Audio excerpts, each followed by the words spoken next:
Capítulo 12 – Teoria cinética da queda.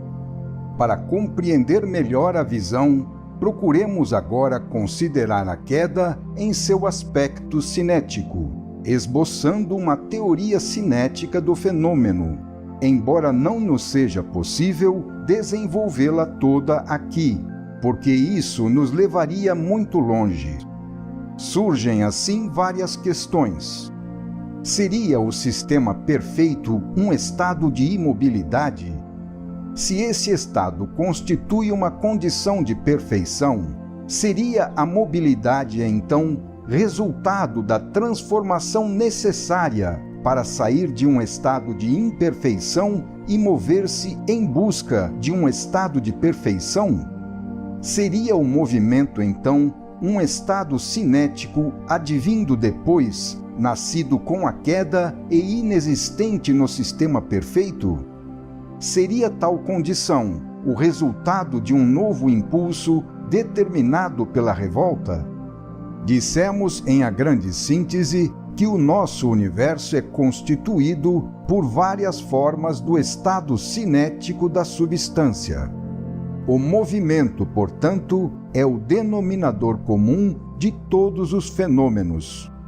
Os próprios fenômenos, como tais, são movimentos constituídos por um transformismo. Este processo teve início com a revolta, uma vez que naquele momento iniciou-se o movimento de involução, para depois continuar com a evolução. Explica-se dessa maneira como nasceu o impulso que deu origem ao transformismo fenomênico, estabelecendo o modo de existir em nosso universo, uma existência instável, possível somente como um tornar-se, constituído pela permanente concatenação causa-efeito, onde cada efeito é causa de novo efeito. Foi esse o novo estado, inexistente antes, no qual o sistema veio a se encontrar após a revolta. A posição de perfeição em absoluta obediência à disciplina da lei de Deus pode ser representada por um estado de imobilidade na ordem, constituído pelo determinismo da perfeita obediência. A revolta, nesse caso, pode ser concebida como um deslocamento para fora dessa ordem, resultando num estado que, em vez de estar fixo em sua perfeição, começou a se agitar, desviando-se para fora do binário pré-estabelecido pela lei. Dessa forma, o estado de perfeição imóvel começou a se corromper, passando a um estado de imperfeição móvel. Disso resultou o estado cinético da substância, que constituiu mais tarde o vir a ser involutivo-evolutivo, representando o modo de existir de nosso universo. Esse novo dinamismo significou a desordem na ordem, a anarquia no seio da disciplina, o esfacelamento do estado orgânico próprio do sistema em um novo modo de ser próprio do antissistema. Procuremos focalizar com exatidão cada vez maior a nossa observação para compreender melhor o fenômeno da revolta e da queda. Para isso, teremos de recorrer a representações mentais. Devemos aceitá-las porque elas facilitam a compreensão e nos fornecem um meio de expressão. Assim, nós as usaremos, mas sempre recordando que não se deve dar a elas um valor maior que o de simples abstrações de uma realidade profunda, que em sua substância escapa a todas as nossas concepções e medidas, independe de nossos pontos de referência e existe em dimensões situadas para nós no inconcebível. Qual significado devemos dar ao conceito de imobilidade do sistema? Explicamos que o tudo uno Deus, depois de realizada a criação, constituiu um organismo em funcionamento. Ora, um organismo em funcionamento não pode ser imóvel. Devemos então precisar, com maior exatidão, o significado do conceito de imobilidade neste caso. A imobilidade deve significar, portanto, apenas uma mobilidade ordenada em perfeita obediência à disciplina da lei. O que chamamos movimento foi, então, um estado ou tipo diferente de mobilidade, que significa não um movimento regular na ordem, mas sim um movimento irregular na desordem, em revolta à ordem precedente, fora da disciplina da lei e independente dela. Foi um movimento de rebelião anárquico e desarmônico, nascido no seio do movimento regular e harmônico do sistema. Em consequência disso, e devido à sua própria natureza, esse novo movimento foi expulso para fora daquele movimento ordenado do sistema, na periferia do qual ele tentou se reorganizar em posição invertida, na forma de antissistema. Temos então dois movimentos. O primeiro, próprio do sistema, é um movimento unitário, orgânico, completo em si mesmo, imóvel em relação ao segundo. Trata-se de um movimento concêntrico, centrípeto, girando em torno do centro imóvel, Deus, fechado e compacto em torno dele, na perfeita unidade do sistema. O segundo, próprio do antissistema, é um movimento separatista, caótico, uma corrupção do primeiro, somente em função do qual pode existir, emborcado e em movimento em relação a ele. Trata-se de um movimento descentralizador, centrífugo, que apesar de girar na direção contrária, em posição invertida, de revolta, divergindo da perfeita unidade do sistema, ainda assim continua girando em torno do mesmo centro imóvel, Deus, que tudo rege, tanto o sistema quanto o antissistema, de um movimento que está fora da ordem, posição na qual a unidade fragmentou-se na infinita multiplicidade do relativo no antissistema. O que ocorreu então com a queda? Antes dela, o movimento era estabelecido por um funcionamento regular, sem desvios da ordem. Era uma mobilidade interior à lei, compreendida no campo da lei. A revolta representou um novo impulso, que lançou uma mobilidade diferente, exterior à lei, fora do campo da lei. O ponto de partida, então, não foi o centro-Deus, mas sim o egocentrismo individual da criatura, um pseudo-centro diante do sistema. Foi um impulso diferente, oposto àquele efetuado por Deus na criação, um impulso de rebeldia contra o impulso dirigente do sistema. O segundo impulso rebelou-se contra o primeiro, procurando dominá-lo e vencê-lo para se substituir a ele. Tratava-se, porém, de um impulso não só menor, pois constituía apenas uma exceção, um momento do todo, mas também negativo e mais fraco, pois era invertido na direção oposta à corrente universal, razão pela qual não podia se firmar definitivamente no sistema, conseguindo apenas produzir atrito e gerar a sua expulsão, emborcando a si próprio e formando assim o antissistema. Expulsar não quer dizer expulsar do todo abrangido pelo sistema, o que seria absurdo, pois nada pode existir além do todo. Expulsar quer dizer colocar para fora da ordem, fora da parte que no todo formado pelo sistema permaneceu ordenada na lei. Quando dizemos movimento, no sentido daquele estado de vir a ser, de instabilidade, próprio do antissistema, devemos entender uma nova posição, efeito deste segundo impulso, que levou uma parte do todo de seu estado de funcionamento regular a um estado de funcionamento irregular ou disfunção, dado por um movimento desviado para fora da ordem e, portanto, automaticamente lançado fora do sistema. Por conseguinte, o resultado automático do impulso causado pela revolta foi esse deslocamento lateral, que lançou o dinamismo antes contido na ordem do sistema numa desordem que não podia ter lugar no sistema, mas apenas fora dele, em sua periferia.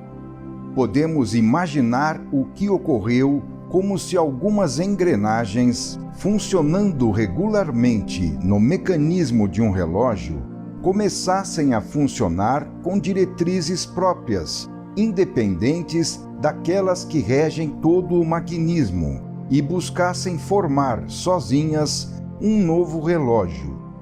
Então, para se salvar da desordem, que destruiria tudo, o relógio teria que expulsar as rodas rebeldes para fora de seu mecanismo, da mesma forma como faz o organismo humano, que, para se defender, circunda e isola o estado patológico, procurando se separar dele a fim de poder melhor combatê-lo e vencê-lo.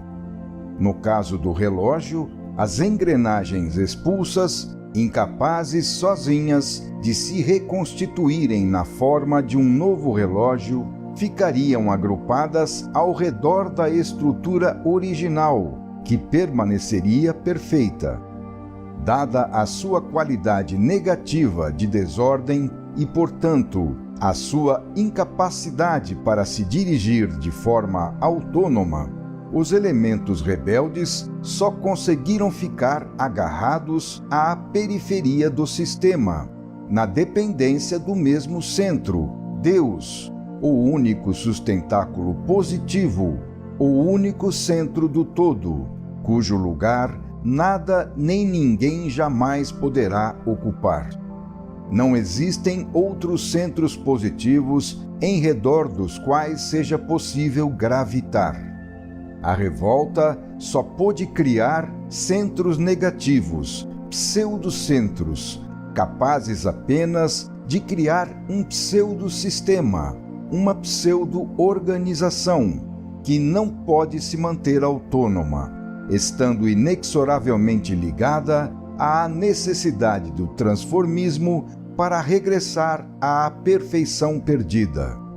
Por isso, os elementos rebeldes, apesar de seu desejo de criar seu próprio sistema, ainda que o fazendo na posição invertida e seguindo seu impulso de afastamento, mesmo assim tiveram de continuar a gravitar para Deus, pois só em função dele é possível a existência tanto dos obedientes como dos rebeldes.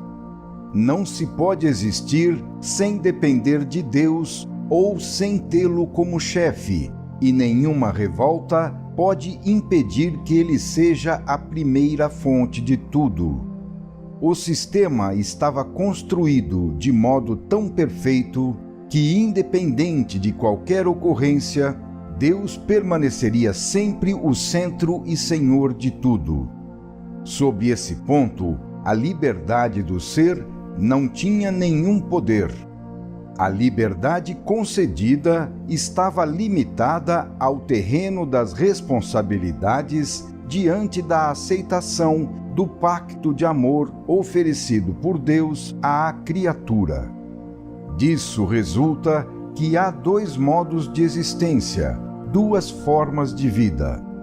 A primeira é a forma de vida do sistema, a qual podemos representar como aquela de um organismo saudável, com funcionamento sempre perfeito, sem alterações. A segunda é a forma de vida do antissistema, a qual podemos imaginar como aquela de um organismo doente, que mergulhou no transformismo e só pode existir à custa desse contínuo vir a ser, numa transformação sem tréguas, na qual tudo deve sempre nascer, desenvolver-se, envelhecer e morrer.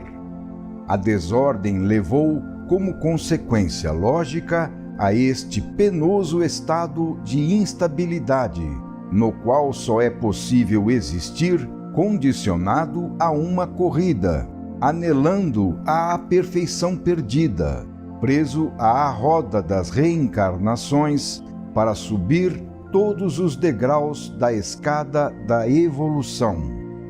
Neste segundo caso, a revolta introduziu na existência uma fase negativa, inexistente no sistema, dada pelo fenômeno da fadiga da vida até a morte.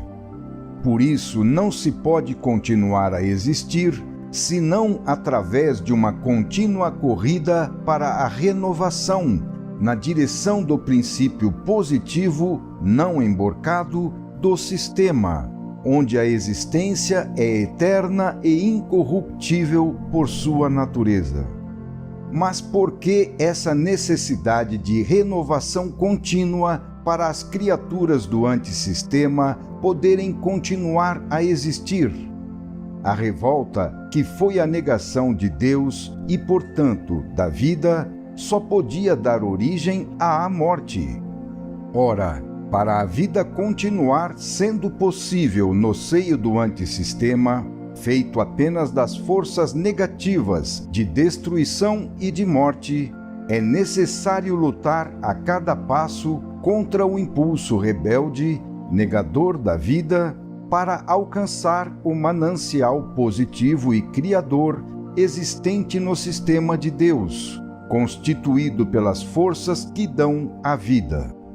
Daí a constante necessidade de reabastecer na fonte por meio do renascimento, permanecendo ao mesmo tempo sujeito à ação dos impulsos deletérios do antissistema.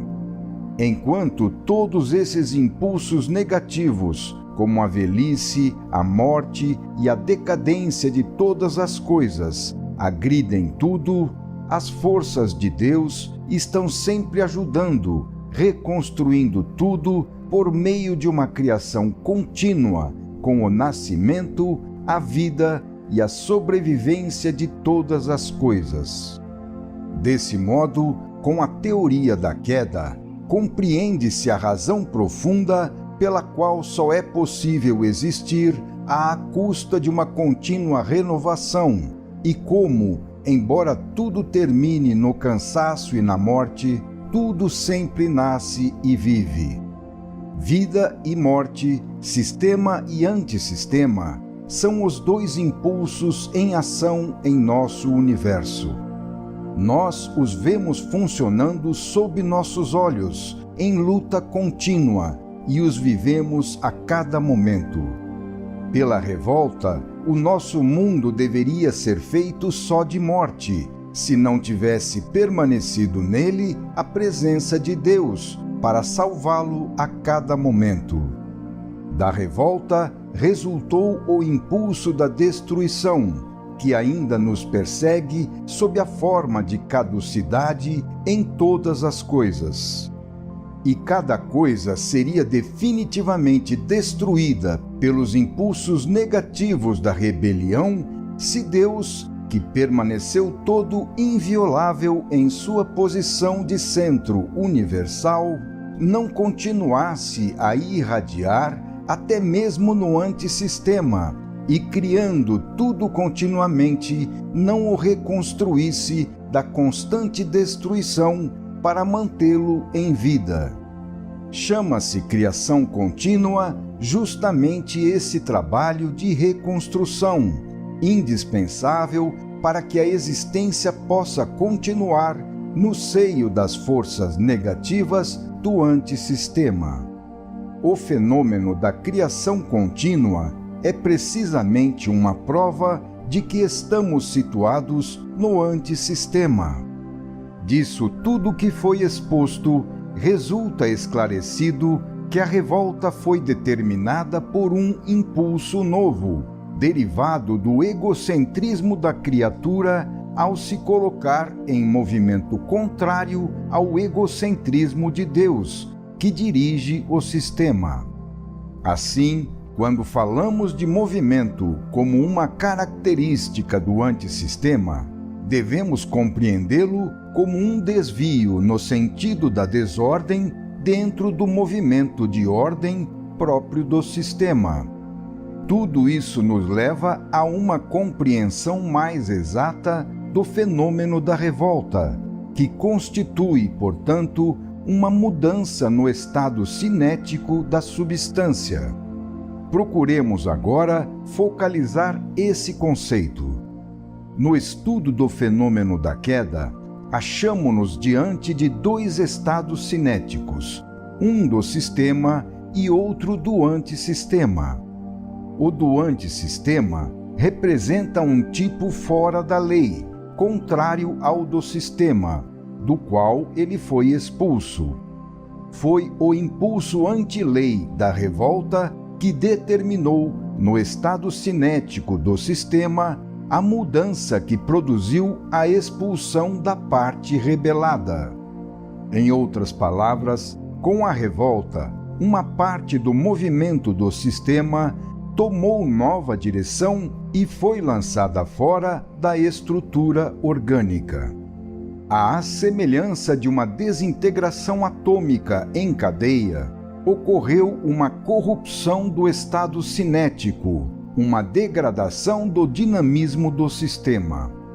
Mais precisamente, se o potencial cinético da substância em seu conjunto não podia mudar, pois não podia deixar de permanecer tal como havia derivado do único manancial possível, que era o impulso de Deus, então a única coisa que podia mudar com a revolta era a forma do movimento, tomando uma direção diferente que a criatura livremente quis dar àquele impulso originário, ao menos até onde lhe foi possível no âmbito de seu poder.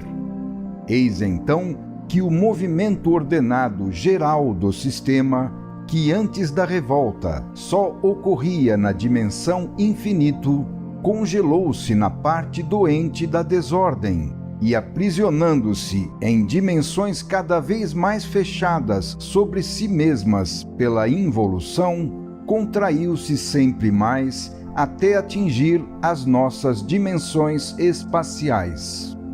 Mas o fenômeno não se restringiu apenas a essa contração de dimensões. Podemos imaginar o movimento do sistema como algo semelhante ao que vemos reproduzido em nosso universo no sentido espacial, em seu tipo de espaço curvo. Esse movimento devia ser constituído por uma reta e uma curva ao mesmo tempo. Devia ser retilíneo no particular e curvo em seu conjunto. Os elementos existentes no sistema, no estado cinético íntegro, giravam em torno do centro Deus, que é imóvel. Seu movimento era função da imobilidade do centro. As individuações de cada elemento antes da revolta não apareciam separadas, pois nenhum deles possuía um movimento próprio em direção independente para individualizá-lo e distingui-lo no meio da ordem desse movimento coletivo, que constituía a unidade do sistema. Eis então, do ponto de vista cinético, o que ocorreu com a revolta.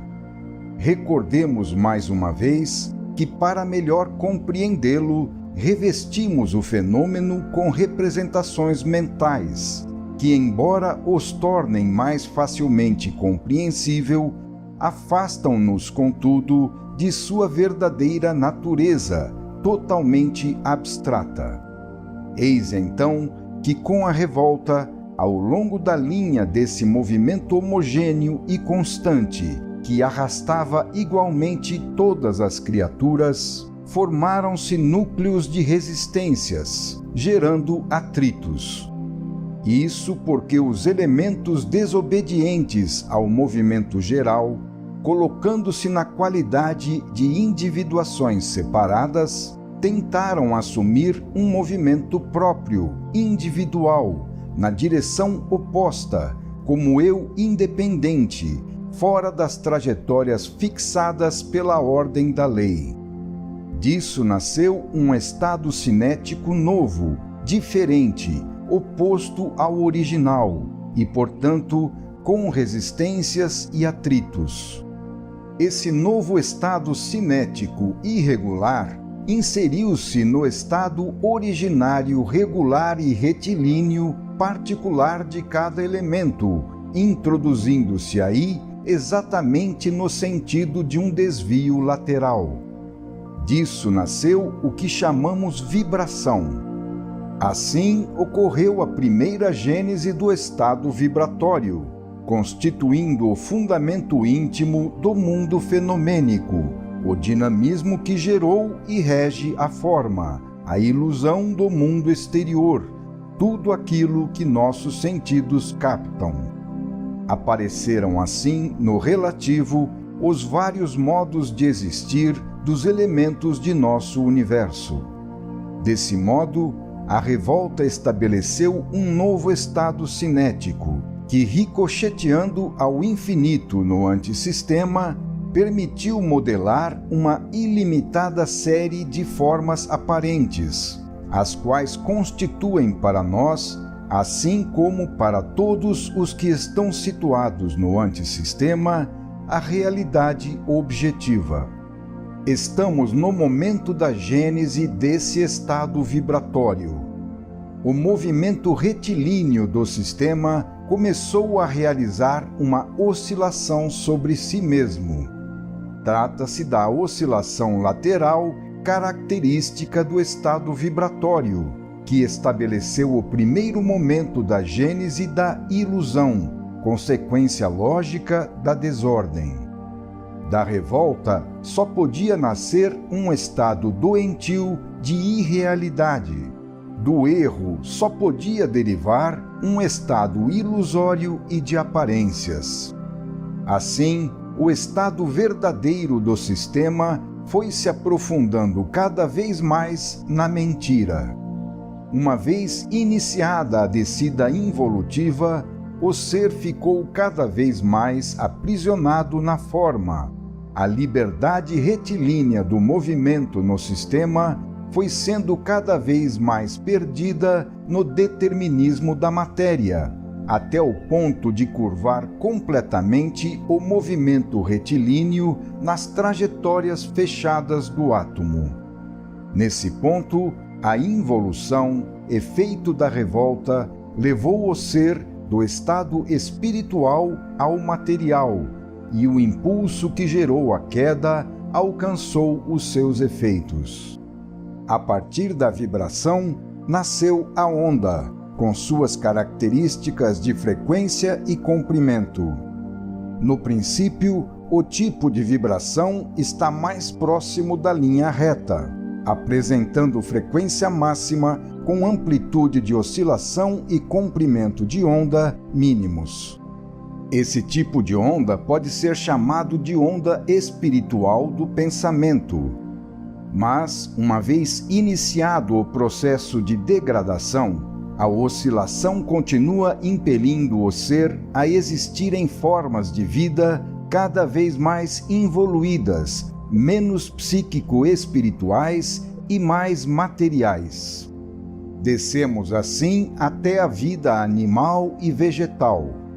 Nesse ponto, a degradação do espírito desce abaixo das mais elementares formas de vida, e, mudando ainda mais, entra no mundo dinâmico como energia, na forma de eletricidade, de onde depois, no processo evolutivo inverso, sabemos que ressurgiu a vida. Descendo desse estado dinâmico, a onda vai diminuindo sua frequência e se tornando mais longa. Então começa a se contrair, diminuindo a sua amplitude de oscilação progressivamente, num processo de enrodilhamento sobre si mesma, até se fechar nas trajetórias obrigatórias do átomo, fenômeno no qual, por uma espécie de congelamento cinético, passa-se da fase energia para a fase matéria. O fenômeno da queda, estudado em seu aspecto dinâmico, apresenta-se agora como uma curvatura cinética ou fechamento gradual do movimento sobre si mesmo, equivalente a uma contração que reduz a liberdade do espírito no sistema ao determinismo da matéria no antissistema. Com a queda, o estado cinético da substância, livre e aberto na origem, sofre uma curvatura progressiva até ficar aprisionado no sistema cinético fechado do átomo. Nesse ponto, chegamos ao fundo da queda, no reino da matéria e do máximo divisionismo, onde as individuações atômicas isoladas dominam no caos e o princípio separatista da revolta atinge o pleno triunfo. Nesse ponto do processo, no fundo da involução, nos antípodas do estado unitário do sistema, triunfa o núcleo do eu, transformado em elemento rebelde. No polo oposto ao estado originário da primeira criação, o princípio separatista vence o princípio unitário, pois a criatura, tendo percorrido o trajeto involução ou queda, já realizou completamente o novo estado cinético, produzido e desejado por ela com a revolta. Com a rebelião, cada ser fez de si mesmo o centro, mas girando em torno do centro de um novo sistema, o antissistema. Isso levou a uma infinita multiplicação de centros. Esta teoria cinética da queda nos explica o significado íntimo daquele fenômeno de divisionismo ou pulverização da unidade no caos de que falamos. A ordem originária foi substituída pela desordem do caos, porque, ao invés de cada elemento existir em função do centro Deus, estando todos os elementos de acordo na disciplina da lei, cada elemento passou, com a revolta, a existir apenas em função de si mesmo. Nesse ponto, a lei não está mais ativamente presente, mantendo-se apenas em estado latente, como íntimo impulso de evolução, como força oculta impelindo o retorno à ordem de origem. É assim que no organismo perfeito original temos em Deus o único centro, que rege tudo em unidade, enquanto no antissistema, chegando ao fundo da queda, temos uma infinita multiplicidade de centros, com tantos elementos centrais quantos são os núcleos dos átomos existentes. Eis a pulverização extrema no caos, a vitória do separatismo que foi buscado com a revolta. Vejamos agora o desenvolvimento completo do fenômeno até o fundo, não só na sua íntima estrutura, mas também como desenvolvimento fatal de um processo lógico. Do sistema permaneceu no antissistema apenas como um eco esta última reprodução invertida do modelo original, uma imitação às avessas, onde, apesar de um centro ter permanecido, isso não tem mais o significado de unidade, mas sim de multiplicidade. não mais de centralidade e centralização em torno dela, mas sim de descentralização e separação, não mais de obediência a um governo central, mas sim de anarquia. O conceito de centro permaneceu, como verificamos no átomo, porém não mais com o significado de unidade, e sim de fragmentação da unidade. Apesar de restar o modelo original, ele não é mais uno, como deve ser o centro para permanecer como uno, mas sim uma infinidade de centros que não se conhecem e que do fundo do caos apenas começam a se reorganizar. Nesse ponto do processo, os seres encontram-se distanciadíssimos daquele estado de fusão orgânica ao qual a evolução os conduzirá. Estão simplesmente amontoados desordenadamente, muito longe de um estado de funcionamento coletivamente coordenado. Não existem mais em relação direta com o centro Deus, mas apenas cada um em relação com o seu pequeno centro. Então, o centro não é mais Deus, que rege todo o sistema, mas um núcleo que dirige alguns elétrons. Esse é o resultado final encontrado pelo eu da criatura por ter desejado substituir-se ao eu central, Deus, que dirige todo o sistema. É assim que se pode compreender, traduzido em termos de dinâmica atômica e ondulatória, o processo da revolta e da queda. No período evolutivo, verifica-se o processo inverso, dado pela reunificação e reorganização segundo o princípio das unidades coletivas, como vimos no capítulo 27 do volume A Grande Síntese. No átomo, o estado cinético próprio da substância no sistema, decaindo de sua posição original, atinge a sua máxima curvatura. A essa curvatura do movimento, levando-o a se contrair e se fechar sobre si mesmo, deve-se o fato da inversão dos valores do sistema, emborcados no antissistema, onde a vida se corrompe na morte, o bem no mal, a luz nas trevas, a liberdade no determinismo, a felicidade na dor e assim por diante.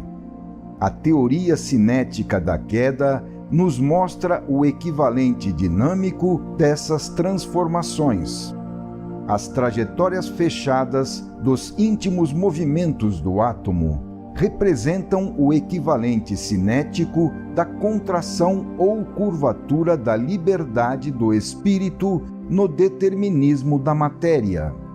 Também corresponde à lógica que a preponderância do impulso egocêntrico dos elementos menores, na sua tentativa de se substituírem egoisticamente ao egocentrismo de Deus na direção do sistema, tenha produzido uma contração cinética, uma vez que, devido à ilimitada multiplicação de centros, o campo dinâmico ficou subdividido em numerosos campos menores, em vez de permanecer um todo uno a comando do sistema.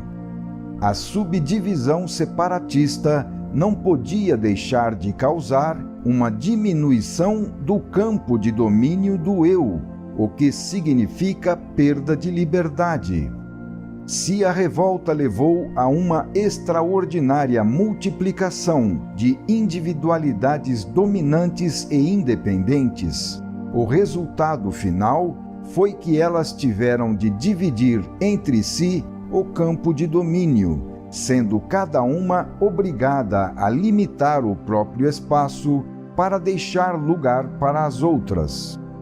Isso porque, com a revolta, as individuações no antissistema tornaram-se elementos de tipo isolado, antagonistas, e não de tipo orgânico, com funções coordenadas como no sistema.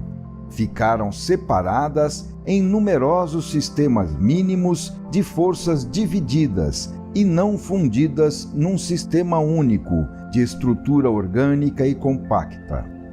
Dessa maneira, a teoria cinética da queda, mostrando-nos a curvatura das trajetórias e a construção do sistema de forças do organismo original, revela-nos a íntima razão causadora do desvio para fora da lei e da inversão dos valores que estabeleceram o conteúdo do antissistema. No átomo, portanto, a substância encontra-se na posição de máxima descida involutiva.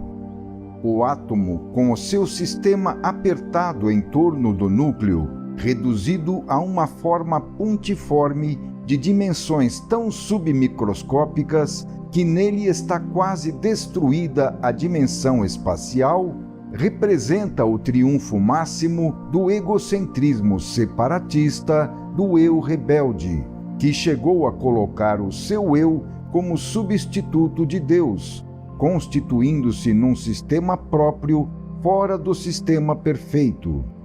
O modelo original permaneceu, porque a criatura não pode criar, mas apenas imitar. O modelo ficou, mas reproduzido às avessas, como uma paródia, pois o centro Deus, que dirige o sistema do todo, foi substituído por um centro tão infinitesimal que só sabe dirigir alguns satélites, fazendo-os girar cegamente ao seu redor, sem liberdade e sem conhecimento. Esse é o estado da matéria na formação das nebulosas, num incontável número de elementos desordenadamente agrupados nos aglomerados estelares. Encontramo-nos aqui no fundo do período involutivo, na plenitude do antissistema. É desse ponto, no átomo, que se inicia o período inverso evolutivo, de subida para o sistema. A potência coesiva representada pelo amor, que mantém livremente unidos os espíritos no sistema, ainda se mantém funcionando no átomo, mas agora de forma rigidamente determinística, como força de atração ou gravitação. Nesta sua forma, o amor começa a dirigir a constituição e o desenvolvimento das nebulosas, com a formação da primeira manifestação da matéria nos corpos estelares. Assim, o poder de Deus, chegando até o antissistema, guia e impele desde os primeiros passos o gigantesco fenômeno da evolução, que deverá trazer de volta tudo para Deus. Dessa maneira, nascem e se expandem as galáxias, primeira manifestação no plano físico da tendência do antissistema para uma distensão cinética, no sentido de reabrir no movimento a curvatura que se verificou com a involução na queda. A astronomia moderna viu esta tendência na expansão do universo. A ciência calcula que essa expansão iniciou-se há cerca de 2 ou 3 bilhões de anos. Estima-se também que no estado embrionário do universo, toda a matéria vista agora, disseminada por todo o espaço, até os limites de visão do telescópio do Monte Wilson, equivalente a um raio de 500 milhões de anos-luz, estava comprimida numa esfera de raio igual a somente 8 vezes o raio solar. Uma vez atingido esse estado de extrema densidade, foi iniciado um movimento contrário de descentralização e de rápida expansão, que reduziu milhões de vezes a densidade do universo. A matéria, tal como numa tremenda explosão, foi lançada longe do centro com velocidades espantosas. repetindo no extremo oposto do fenômeno da queda, invertido agora em sua forma material, o mesmo processo que constituiu a revolta e o consequente afastamento do centro. Para alcançar esta expansão, o nosso universo teve de romper os liames formados pelas forças da gravidade, que o haviam mantido unido nos primeiros estágios de sua evolução.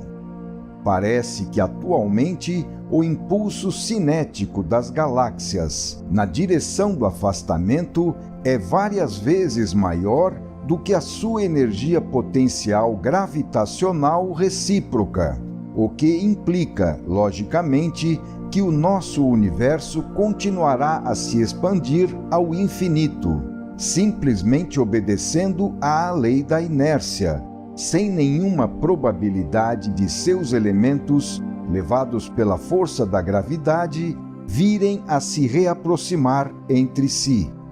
Perguntamo-nos então por que acontece e o que significa tudo isso. Por obra de quais forças foi determinada esta expansão do universo?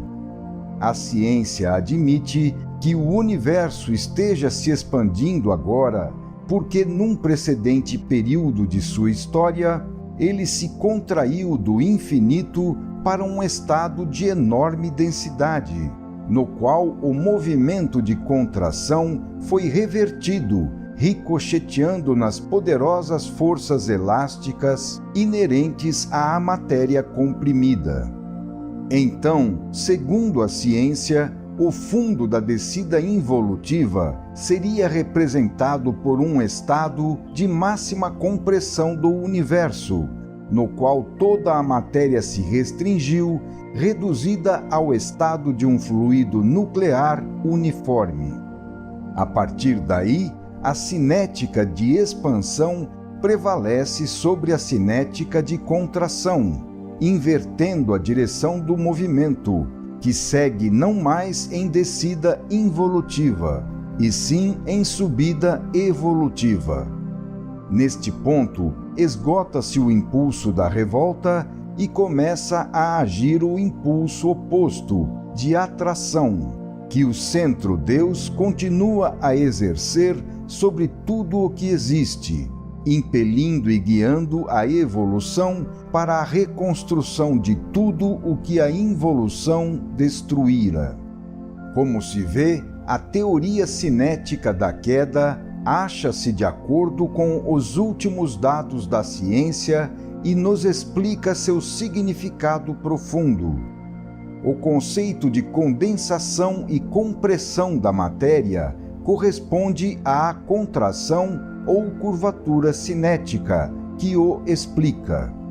O conceito de expansão do nosso universo corresponde à abertura cinética, à libertação do movimento das órbitas fechadas do antissistema para as trajetórias abertas do sistema. Aqui também, o segundo conceito explica o primeiro. A fase de contração cinética é dominada e determinada pelos impulsos gravitacionais, que exprimem não o amor divino salvador, mas sim o amor egoísta dos egocentrismos separatistas. Não o impulso centrípeto em direção a Deus, mas sim o impulso centralizador em direção à criatura rebelde no polo oposto. Já a fase de abertura ou libertação cinética é dominada e determinada pelos impulsos expansionistas, originados pela reversão da contração, como reação ao movimento precedente de concentração e compressão. E o ponto em que o processo involutivo chega ao fundo do desmoronamento, no qual se inicia o processo oposto, evolutivo, é dominado pelo contraste de duas forças opostas, a compressão gravitacional e a expansão potencial, ou seja, a contração cinética e a abertura cinética. O fim da ação do impulso de contração exprime o antissistema na plenitude de sua realização, enquanto o início da ação do impulso de expansão exprime o esgotamento dos impulsos de contração e o início do período em que começam a funcionar as forças do sistema para salvar o antissistema. Paralelamente a tudo isso, porém, ocorre um fenômeno igualmente importante, o amadurecimento estequiogenético. Já o estudamos em A Grande Síntese. Não somente as galáxias, mas também o dinamismo, representado pela estrutura cinética fechada no átomo, atingindo certo ponto, tendem a se abrir, permitindo a evasão de elementos periféricos. Podemos agora compreender a razão profunda desse fenômeno. A tentativa de substituir Deus pelo eu separado da criatura na direção central que domina o sistema não podia passar de uma simples tentativa, pois a criatura, fazendo apenas parte de um todo, não é onipotente nem representa um manancial inesgotável e infinito. Portanto, só domina forças limitadas cuja ação está sujeita a se esgotar. Em seu impulso egocêntrico, o núcleo do átomo, centro do sistema atômico, tenta reagrupar em torno de si e dominar com o seu poder o maior número possível de elétrons. Tenta repetir assim o motivo centrípeto do sistema de Deus. Mas ele é apenas um elemento e não o centro do sistema. Além disso, o seu impulso é contrário ao do sistema onipotente de Deus. Por isso, por mais que o elemento lute para se impor, é inevitável chegar o momento em que as suas forças limitadas devem se esgotar e o poder de domínio de seu egocentrismo tem que se declarar vencido. É inevitável chegar o momento em que seu impulso de antissistema contra a corrente do sistema será superado por ela.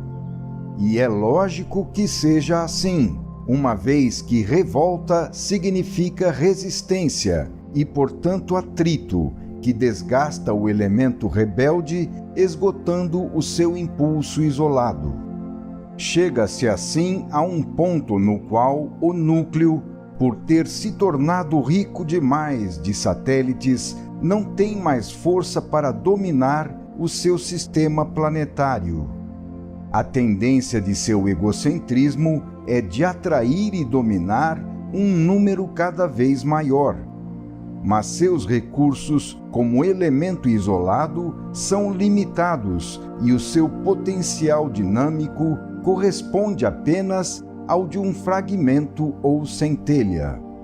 O limite de sustentação no crescimento do sistema atômico é atingido com o 92º elemento satélite. Além desse limite, a atração centrípeta do egocentrismo do elemento esgota-se e não funciona mais.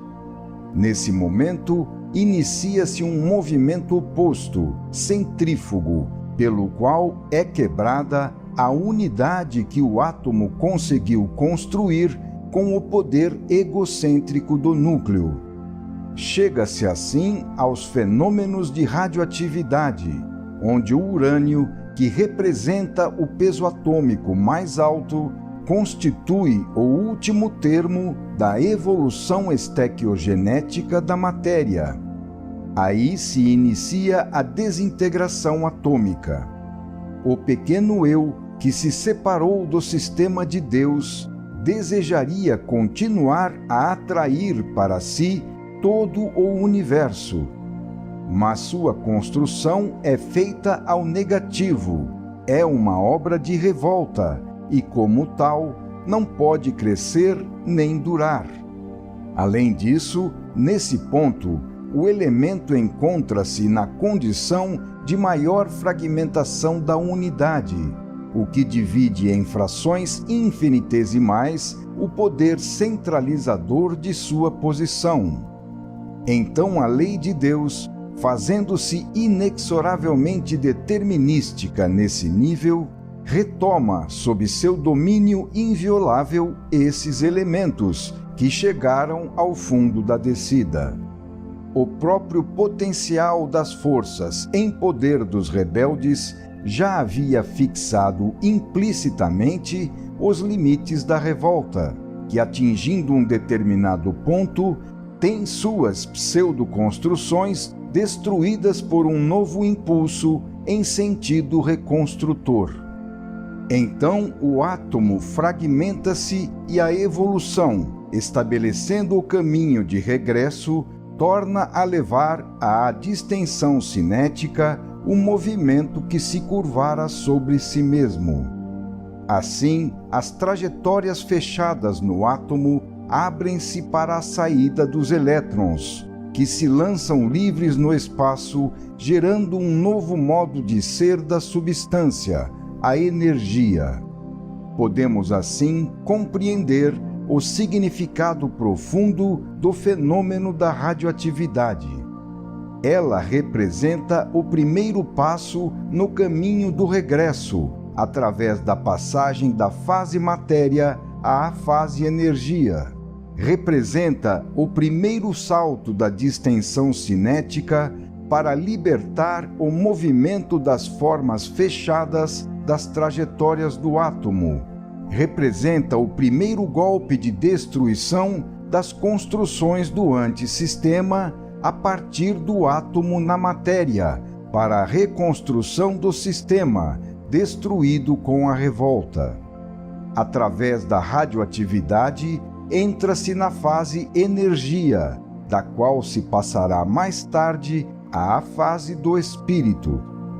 Da mesma forma como na fase de involução, o impulso da revolta representou uma tendência para uma curvatura cinética cada vez maior, no sentido de aprisionamento do movimento, também assim, nesta outra fase, que é a evolutiva, a atração centrípeta do sistema em direção a Deus prevalece sobre o impulso da revolta, representando uma tendência para uma abertura cinética cada vez maior, no sentido de libertação do movimento. Atingindo no urânio a quantia de 92 elementos, os satélites rebelam-se e quebram as trajetórias, deixando de girar em redor do núcleo e libertando-se do seu domínio. Livram-se assim do estado cinético fechado e se lançam no espaço com trajetórias independentes, num estado cinético livre. É neste ponto que começa a demolição do antissistema e a reconstrução do sistema, porque contra a atração do egocentrismo do eu separado, vence e prevalece o funcionamento da atração do egocentrismo do sistema, Deus. Continua assim a reconstrução do edifício, focalizando o aspecto cinético da destruição e reconstrução do sistema. Procuramos obter, de um novo ponto de vista, outra visão do fenômeno. Esta perspectiva nos revela que o período de involução representa um fenômeno de fechamento cinético, enquanto o período de evolução representa um fenômeno de abertura cinética. O trajeto de ida ou descida, gerando a queda, significa um processo no qual o estado cinético que constitui o espírito é encurvado até o estado cinético que constitui a matéria. O trajeto de regresso ou subida, produzindo a reconstrução, significa um processo no qual o estado cinético que constitui a matéria é distendido ou endireitado até o estado cinético que constitui o espírito. Tanto no trajeto involutivo de ida para a plenitude do antissistema, como no trajeto evolutivo de regresso para a plenitude do sistema, com a destruição do antissistema, encontramo-nos no âmago de um processo em que, tanto no sentido da curvatura como no do endireitamento cinético, o movimento está sempre em função do conceito de curva. Representando a formação do antissistema como um processo de curvatura, tudo nele só pode ser curvo, e tanto mais curvo quanto mais nos aproximamos de seu estado de plenitude, que é representado pela matéria. Esta é mais uma razão, além daquelas já expostas no volume Problemas do Futuro, para comprovar que o espaço, dimensão da matéria, só pode ser curvo em seu conjunto. A revolta representa a vontade dos elementos rebeldes de se fecharem sobre si mesmos, separando-se do movimento dos outros elementos do sistema, que funcionam em relação ao centro Deus. Essa vontade contrária constitui o primeiro impulso da separação e, portanto, da expulsão do sistema, dando origem ao desmoronamento. O antissistema, fortalecido pelo impulso tomado, procura se estabelecer na posição invertida, como sistema desmoronado, emborcado no antissistema. As forças do mal resistem e desejariam que a matéria, seu reino, fosse eterna como o espírito. Mas, em determinado ponto, aparece a fraqueza congênita do antissistema, pois o impulso separatista se esgota. Então a nova construção dos rebeldes, por sua vez, também desmorona. A ruína do destrucionismo, porém, só pode ser a reconstrução. A ruína do divisionismo só pode ser a unificação. A contração só pode ser invertida pela expansão e libertação. O caminho da descida só pode ser invertido, tornando-se o caminho da subida. Na sucessão desses momentos, há uma concatenação lógica da qual não se pode escapar. É assim que no próprio seio do antissistema está implantado, em oposição ao seu princípio de destruição, o princípio construtivo do sistema. Surge assim, do âmago do princípio destrutivo do antissistema, um novo impulso proveniente de Deus, que retoma tudo para regenerar, salvar e reconstruir o que estava destruído. Esse é o significado profundo do período evolutivo que se inicia nesse ponto. A matéria desintegra-se, dando origem à energia, que depois torna-se vida, a qual, através do sistema nervoso e cerebral, transforma-se em psiquismo e espírito. É fato evidente, portanto, que assistimos a uma reconstrução de valores, de potencial dinâmico, a uma abertura da contração do mal e da dor, a uma libertação da prisão da forma, a uma distensão da curvatura do eu rebelde sobre si mesmo, para que ele, ao invés de adorar o próprio egocentrismo no lugar de Deus, torne a adorar Deus, vivendo apenas em função dele. Desse modo, é gradativamente corrigida a curvatura cinética, é gradualmente reabsorvida a oscilação lateral da onda e, com ela, a vibração genética da forma, que, por sua vez, tende cada vez mais a desaparecer, dissipando o nosso mundo de aparências e ilusões. Assim, a fraqueza causada pela pulverização no separatismo é reabsorvida pelo poder da unificação. Quando dizemos que a ordem é reconstituída, queremos dizer com isso que o desvio lateral no movimento do sistema é reconduzido ao seu binário, onde se encontra a lei. Vimos que a revolta, em termos de cinética, significa a formação, na ordem do movimento do sistema, de núcleos de elementos rebeldes, constituindo centros de turbilhões autônomos, que visam crescer sempre mais em direção egocêntrica, contrária ao movimento egocêntrico divino que forma a autonomia do sistema. Daí a luta entre as duas autonomias, entre os dois egocentrismos.